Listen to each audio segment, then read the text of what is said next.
قراءة الإمام عاصم عن سيدنا حفص رحمه الله تعالى. أعوذ بالله من الشيطان الرجيم. بسم الله الرحمن الرحيم. إن الذين سبقت لهم منا الحسنى أولئك عنها مبعدون لا يسمعون حسيسها وهم فيما اشتهت أنفسهم خالدون لا يحزنهم الفزع الأكبر وتتلقاهم الملائكة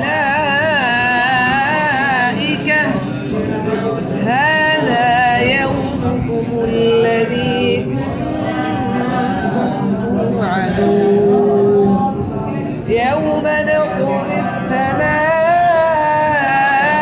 كطي السجل للكتب كما بدأنا أول خلق نعيده وعدا علينا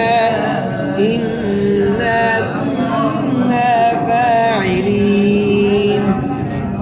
ولقد كتبنا في الزبور من بعد الذكر أن الأرض يرثها عبادي الصالحون إن في هذا لبلاغا لقوم عابدين وما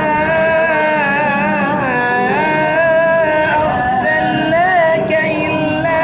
رحمة للعالمين قل إنما يوحى إلي أنما إلهكم إله واحد فهل أنتم مسلمون فإن تولوا فقل آذنتكم على سواء وإن أدري أقريب أم بعيد ما توعدون إنه يعلم الجهر من القول ويعلم ما تكتمون وإن أدري لعله فتنة لكم ومتاع